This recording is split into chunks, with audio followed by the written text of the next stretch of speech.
What a joy it is to celebrate the power of Christ's resurrection, the power of Christ's life, one of our great avatars on our altar in this line of gurus, in this line of avatars.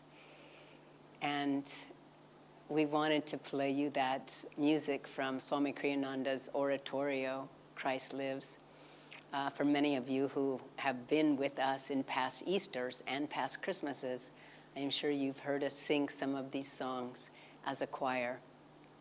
And, you know, Swami writing these songs after he returned from Jerusalem and from the Holy Land was a big changing point in Ananda's history, because Swami, while he was in the Holy Land in Jerusalem, he said he was like a spiritual archaeologist, and he was able to dive deeper and deeper into the vibrations that have been left behind by Christ, by the disciples, by other great saints that have been there.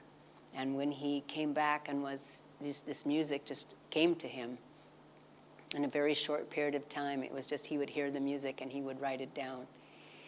It became one of the ways for the devotees, for us, to be able to understand Christ's life in terms of Master's teachings, in terms of the teachings of self-realization that Yogananda Ji has given us. And even though, of course, being in the West and Ananda's beginnings, of course, there was always the celebration of Christ at Christmas and at Easter. But once this oratorio was created and then we could hear it and we could sing it, it suddenly became that Christ's life, his birth, his teachings, his crucifixion and his resurrection, that vibration became our own.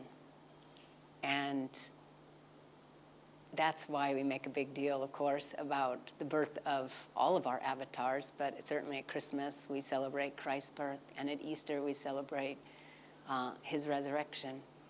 And I don't know if you noticed by listening to that music, but that music is transforming. If we're ever feeling down and we don't know why, or even if we know why, sometimes if we just listen to, especially to these songs of the triumph of life over death, of love over hatred,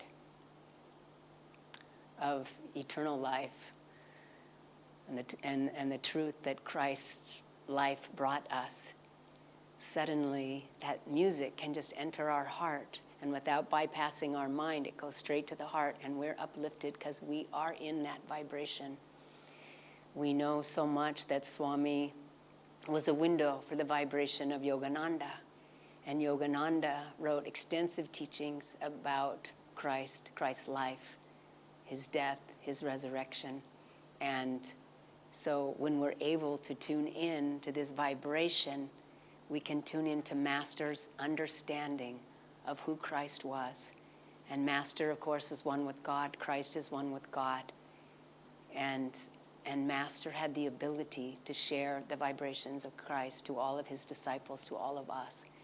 And so it's with great joy that we can celebrate this moment, this anniversary of victory together, and also with this music that helps us understand it on a deep vibratory level.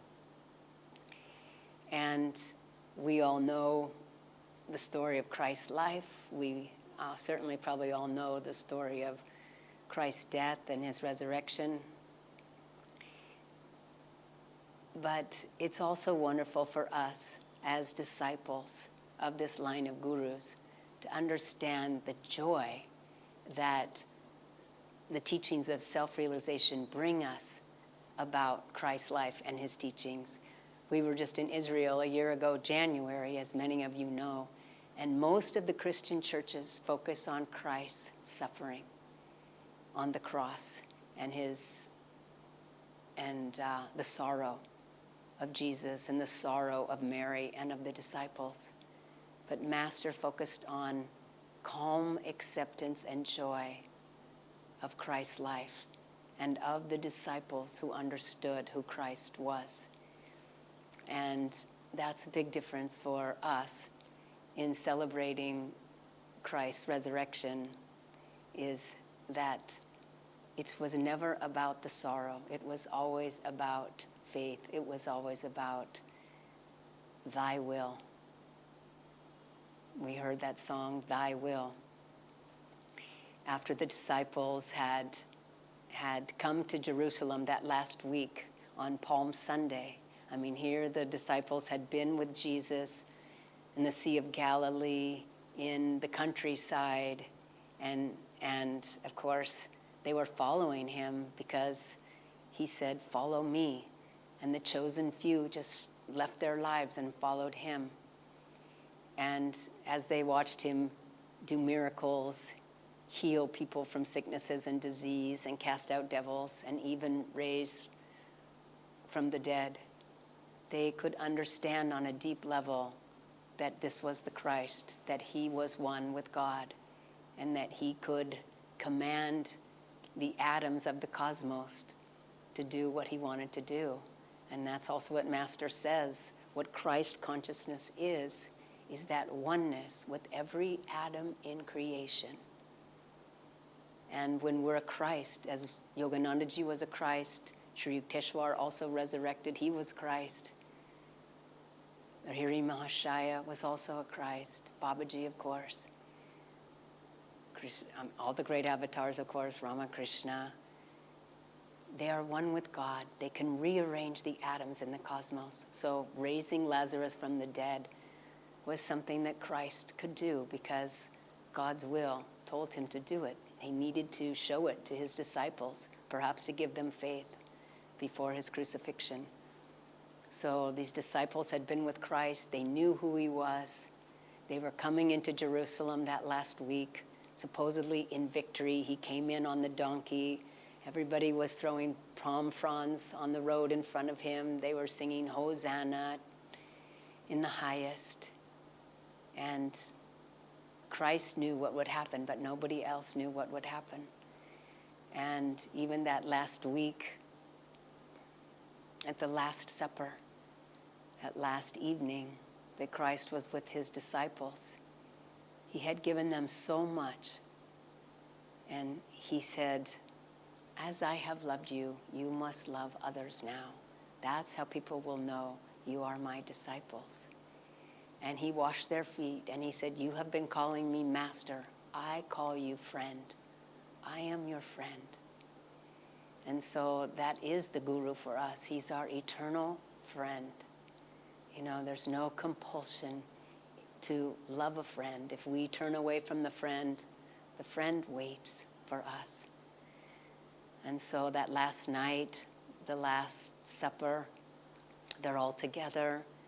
The disciples are thinking they've come in victory and that Christ in some way or another will be showing his power and replacing perhaps the worldly power of the temple priests, perhaps of the Romans who are occupying Judah.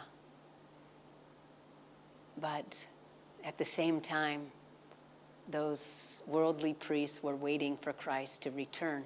He had been saying blasphemous statements such as, I and my Father are one. And in those days, that was blasphemy. If you were speaking from the consciousness of a man, from an ego, it was outrageous. It was punishable by death. But when Christ said, I and my Father are one, he was speaking from the consciousness of oneness with God. So, of course, it wasn't blasphemous. It was the truth. But ever since he had said that, they wanted to put him to death. And he even had said to them, destroy this temple, and in 3 days I will raise it up. And of course, they were the guardians of the temple. It had taken hundreds of years, centuries to build this temple. And they said, you lie, another blasphemous statement. And so the priests were waiting for him. And on the night of the Last Supper, when the disciples and Christ went to the Garden of Gethsemane, where they would often go to get away from the crowds, to get away from the guards of Jerusalem. That is when Christ said those words, "Let this cup pass from me, but not my will, but thy will be done." He said, do my people have to suffer? Do my disciples have to suffer? Do the Jewish people have to suffer the karma of putting Christ to death? Is this suffering necessary? So just like a son asked his father, is this necessary? But nevertheless, thy will be done. And that was that song, Thy Will. It's just complete self-offering. Christ knew why he was born and knew what would happen. And still, it was an uncomfortable moment, probably. Not from fear, not from sorrow. It wasn't for himself, but it was for others. And he was always, because his consciousness was one with all souls, he was always thinking of them. And so then, when the time of the arrest came, Judas brought the guards. Jesus was brought to the temple priests, and Pilate, the Roman magistrate at the time, and they were asking him all kinds of questions, but Christ was indifferent to their worldly power. He was indifferent to their mock trial. And even in front of Pilate, when Pilate said, don't you know the power that I have over you? Christ said, if it was my Father's will, 12 legions of angels would come now, but it is not his will. He was calm in the face of death. And Swami Kriyananda also talked about when he was in Jerusalem, there is a road that Christ took carrying his cross. And Swami said he felt the vibration of Christ triumphant. And so many Christian churches go along that route and just cry and have sorrow. And Swami said he could feel Christ triumphant. He was indifferent to the realities of the priests, of the Roman guards. And as he carried that cross through the streets, he even stopped at one point and gave teachings to some people that he knew that were there. I mean, in the middle of carrying his cross to be crucified, he was always thinking of others. Of course, when he was crucified, was he thinking of himself? No. He said, Father, forgive them, for they know not what they do. Even at that point, obviously his body, he was beyond his body, but still on the cross with nails in his hands and his legs, he could only think of others. So incredibly difficult to imagine what a consciousness that could do that would be like. But as Master said, it's the mightiest miracle of love that was put in every heart when Jesus said, forgive them, for they know not what they do. And so then after the crucifixion, then the disciples were gathered together in hiding, but also in faith. And in the middle of it all, in the middle of that locked room, Christ appears and said, peace be unto you. They had no idea how it was all going to end. They thought, what a tragedy that our Guru, that the great Christ, has been killed. How did this happen? And yet nothing was as it appeared. God has his own plans. When we are discouraged by things that happen in life, by the state of the world, by the virus, by our own personal trials, we think, what can the ending of this be but a very difficult situation? We need to have faith, like those disciples. In our experience, they had experienced who Christ was. They had experienced his light, his love. Do we experience our Guru's light in meditation, Divine Mother's love in meditation? What is our experience on the path? We need to stay focused on what gifts we have been given. And when trials come, we need to focus on those gifts and on the light and on the power of God, because that can never be taken away from us. And our human mind, our logical mind, cannot work out how this could have a happy ending. And yet, God's ways are not man's ways. It is not of this material world for God to figure out the solutions.